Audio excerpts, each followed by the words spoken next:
नमस्कार, आप सभी का स्वागत डीडी न्यूज़ पर। आप देख रहे हैं सांकेतिक भाषा का हमारा विशेष बुलेटिन। आपके साथ मैं हूं मुकुल शर्मा, मेरे साथ मौजूद है मेरी सहयोगी बीना सिंह। और आइए खबरों से आपको रूबरू कराएंगे, लेकिन पहले नजर डालते हैं हेडलाइंस पर। नई दिल्ली रेलवे स्टेशन पर भगदड़ के बाद स्थिति अब नियंत्रण में। सरकार ने भगदड़ के लिए दिए जांच के आदेश। हादसे में 15 लोगों की दुखद मौत।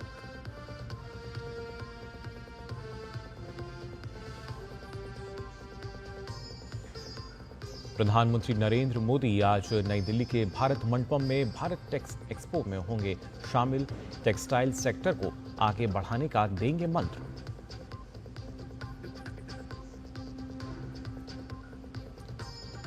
राष्ट्रपति द्रौपदी मुर्मू आज नई दिल्ली में आदि महोत्सव 2025 का करेंगी उद्घाटन। जनजातीय समुदायों को सशक्त बनाने का है उत्साह।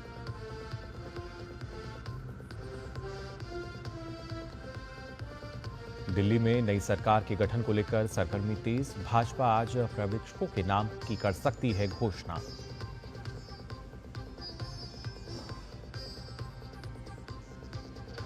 यूक्रेन संघर्ष को लेकर अमेरिका और रूस के बीच सऊदी अरब में होगी बातचीत। यूक्रेन ने कहा, वार्ता के लिए न्योता नहीं, अपने रणनीतिक साझेदारों से सलाह के बाद ही करेंगे कोई बात।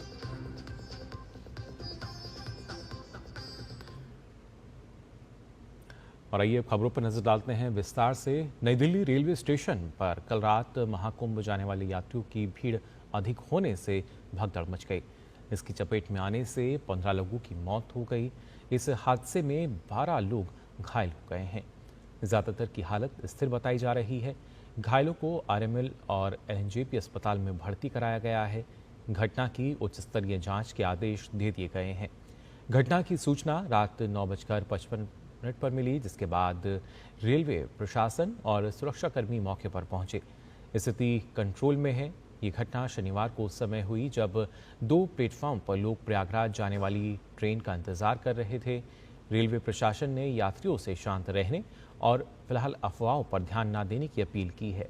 नई दिल्ली रेलवे स्टेशन पर हुई भगदड़ को लेकर डीसीपी केपीएस मल्होत्रा ने कहा कि अचानक यात्रियों की संख्या बढ़ने से घटना की स्थिति बनी। नई दिल्ली स्टेशन पर फिलहाल स्थिति सामान्य है। सुबह 6 बजे यात्रियों की आवाजाही जारी है। दिल्ली आने वाले यात्री आराम से स्टेशन से बाहर निकल पा रहे हैं। वहीं रेलवे स्टेशन पर सुरक्षा बल तैनात हैं। प्रधानमंत्री नरेंद्र मोदी ने नई दिल्ली रेलवे स्टेशन पर भगदड़ में मरने वालों के परिजनों के प्रति संवेदना व्यक्त की। उन्होंने एक्स पर लिखा कि नई दिल्ली रेलवे स्टेशन पर भगदड़ से व्यथित हूं। मेरी संवेदनाएं उन सभी लोगों के साथ हैं जिन्होंने अपने प्रियजनों को खो दिया। मैं प्रार्थना करता हूं कि घायल लोग जल्द से जल्द ठीक हो जाएं। अधिकारी उन सभी लोगों की सहायता कर रहे हैं जो इस भगदड़ से प्रभावित हुए हैं।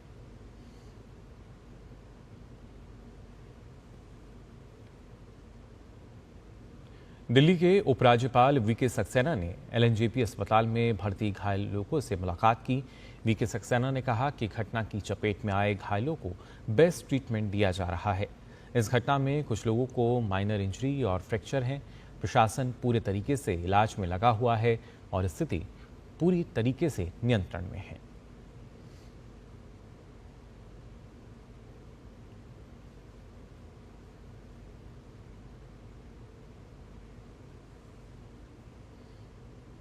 प्रधानमंत्री नरेंद्र मोदी आज नई दिल्ली के भारत मंडपम में भारत टेक्स 2025 में भाग लेंगे। इस अवसर पर वे उपस्थित जनसमूह को संबोधित भी करेंगे। भारत टेक्स 2025 एक व्यापक स्तर का वैश्विक कार्यक्रम है और इसका आयोजन 14 से 17 फरवरी को भारत मंडपम में किया जा रहा है। यह एक विशिष्ट कार्यक्रम है क्योंकि यह कच्चे माल से लेकर तैयार उत्पादों तक की संपूर्ण वस्त्र मूल्य श्रृंखला को एक ही मंच पर एक साथ लाता है। भारत टेक्स प्लेटफॉर्म कपड़ा उद्योग का सबसे बड़ा और सबसे व्यापक आयोजन है। इस कार्यक्रम में भारत टेक्स 2025 में नीति निर्माताओं, वैश्विक सीईओ के साथ साथ 5000 से अधिक प्रदर्शकों, 120 से अधिक देशों के 6000 अंतर्राष्ट्रीय खरीदारों और अन्य आगंतुकों के आने की आशा है। इस दौरान 70 से अधिक सम्मेलन सत्र, गोलमेज बैठक, पैनल चर्चा और मास्टर क्लासेस वाले वैश्विक स्तर के सम्मेलन भी शामिल होंगे। कार्यक्रम के दौरान आयोजित होने वाली प्रदर्शनी में विशेष नवाचार और स्टार्टअप मंडप होंगे। इस दौरान हैकाथॉन आधारित स्टार्टअप पिच फेस्ट और इनोवेशन फेस्ट, टेक टैंक और डिजाइन चुनौतियों को भी शामिल किया जाएगा। राष्ट्रपति द्रौपदी मुर्मू आज आदि महोत्सव 2025 का उद्घाटन करेंगी। जनजातीय मामलों के मंत्रालय के तहत tribal cooperative marketing development federation of India limited द्वारा आयोजित आदि महोत्सव का आज से 24 फरवरी तक मेजर ध्यानचंद नेशनल स्टेडियम में आयोजन किया जा रहा है। भारत के जनजातीय समुदायों की जीवंत संस्कृति, विरासत और आर्थिक क्षमता का जश्न मनाने के उद्देश्य से इसका आयोजन हो रहा है। उत्सव में इंडोनेशिया और श्रीलंका के प्रतिनिधिमंडल भी शामिल होंगे। इसमें देश के 30 से अधिक राज्यों एवं केंद्र शासित प्रदेश के 600 से अधिक आदिवासी कारीगरों, 500 लोक कलाकारों और 25 आदिवासी खाद्य स्टॉल लगाए जा रहे हैं। जनजातीय मामलों के मंत्री जुएल ओराम ने कहा कि आदि महोत्सव सिर्फ एक कार्यक्रम नहीं, ये जनजातीय समुदायों को एक व्यापक बाजार प्रदान करके उन्हें सशक्त बनाने की पहल है। ये त्यौहार पारंपरिक कला, रूपों और आधुनिक उपभोक्ताओं के बीच अंतर को पाटते हुए जनजातीय उत्पादों को बढ़ावा देना सुनिश्चित करता है। आदि महोत्सव की मुख्य विशेषताओं में अलग अलग राज्यों के जनजातीय कारीगरों द्वारा लाइव प्रदर्शन, 20 सार्वजनिक क्षेत्र के उपक्रमों और 35 प्रशिक्षण संस्थानों के साथ सहयोग के डिजाइन संस्थानों और कॉरपोरेट घरानों के साथ 25 से अधिक समझौता ज्ञापनों पर हस्ताक्षर, राज्य और अंतर्राष्ट्रीय मंडप, श्रीलंका और इंडोनेशिया से प्रतिनिधिमंडल, जनजातीय पाक वस्तुओं की डिजिटल ऑनबोर्डिंग के लिए IFCA के साथ साझेदारी, एकलव्य मॉडल आवासीय विद्यालयों में प्रशिक्षण और क्षमता निर्माण के लिए NEST के साथ समझौता ज्ञापन, महुआ जैसे लघु वन उत्पादों के मूल्यवर्धन के लिए HPMC के साथ समझौता ज्ञापन शामिल हैं।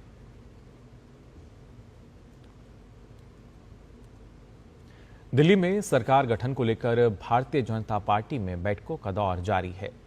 भाजपा मुख्यमंत्री किसे बनाएगी, इसे लेकर सस्पेंस बना हुआ है। भाजपा मुख्यमंत्री के नाम को अंतिम रूप देने की प्रक्रिया के तहत नवनिर्वाचित पार्टी विधायकों से बातचीत के लिए पर्यवेक्षकों की नियुक्ति करने वाली है। पर्यवेक्षक पार्टी के केंद्रीय नेतृत्व का प्रतिनिधित्व करेंगे, साथ ही उनके और 48 विधायकों के बीच मध्यस्थता करने के लिए जिम्मेदार होंगे। दिल्ली बीजेपी अध्यक्ष वीरेंद्र सचदेवा ने कल कहा कि भाजपा में मुख्यमंत्री चयन के लिए लोकतांत्रिक प्रक्रिया है और केंद्रीय नेतृत्व द्वारा भेजे गए पर्यवेक्षक नवनिर्वाचित विधायकों से बात करेंगे और फिर वे केंद्रीय नेतृत्व को नाम भेजेंगे। इसके बाद मुख्यमंत्री कौन होगा, इस पर फैसला लिया जाएगा। 27 साल बाद सत्ता में वापसी करते हुए भाजपा ने हाल ही में संपन्न दिल्ली विधानसभा चुनाव के 70 सदस्यीय सदन में 48 सीटें जीतीं, जबकि आम आदमी पार्टी को 22 सीटें मिलीं। भाजपा ने 2025 का विधानसभा चुनाव बिना किसी सीएम चेहरे के लड़ा था और नतीजे घोषित होने के कुछ दिनों बाद भी पार्टी ने नया सीएम अभी तक नहीं चुना है। भाजपा में चल रही अटकलों के अनुसार कुछ नामों पर चर्चा हो रही है, जिनमें नई दिल्ली से पूर्व सीएम अरविंद केजरीवाल को हराने वाले प्रवेश वर्मा, शालीमार बाग की विधायक रेखा गुप्ता, रोहिणी से विजेंद्र गुप्ता, मालवीय नगर से सतीश उपाध्याय, जनकपुरी में से आशीष सूद, उत्तम नगर से पवन शर्मा और गोंडा से अजय महावर के नाम शामिल हैं।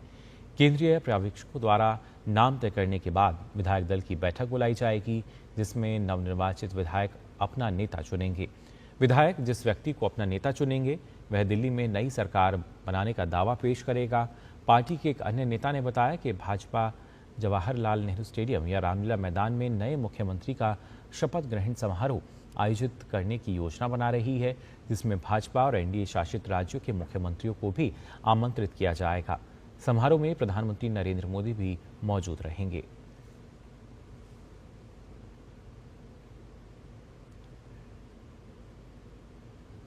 यूक्रेन में 3 साल से चल रहे संघर्ष को खत्म करने के लिए अमेरिका और रूस के अधिकारी आने वाले दिनों में सऊदी अरब में वार्ता करेंगे। यूक्रेन के राष्ट्रपति ज़ेलेंस्की ने कहा है कि यूक्रेन को सऊदी अरब में वार्ता के लिए आमंत्रित नहीं किया गया था और कीव रणनीतिक भागीदारों के साथ परामर्श करने से पहले रूस के साथ बातचीत नहीं करेगा। भारतीय क्रिकेट टीम 19 फरवरी से शुरू हो रही आईसीसी चैंपियंस ट्रॉफी के लिए दुबई पहुंच चुकी है। दुबई एयरपोर्ट पर फैंस की भीड़ ने भारतीय खिलाड़ियों का स्वागत किया। भारतीय खिलाड़ियों ने कई फैंस के साथ सेल्फी भी क्लिक कराई। भारतीय खिलाड़ी और सहयोगी स्टाफ दुबई एयरपोर्ट से निकलकर बस में बैठकर होटल के लिए रवाना हुआ। इससे पहले भारतीय खिलाड़ियों ने शनिवार को मुंबई के छत्रपति शिवाजी इंटरनेशनल एयरपोर्ट से दुबई के लिए उड़ान भरी थी।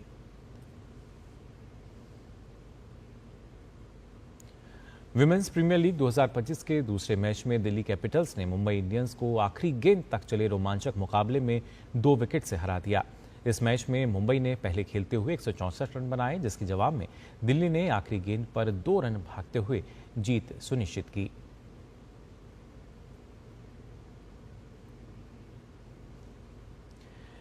तो फिलहाल के लिए सांकेतिक भाषा के इस विशेष बुलेटिन में बस इतना ही। देश और दुनिया की तमाम खबरों के लिए आप देखते रहिए डीडी न्यूज़। नमस्कार।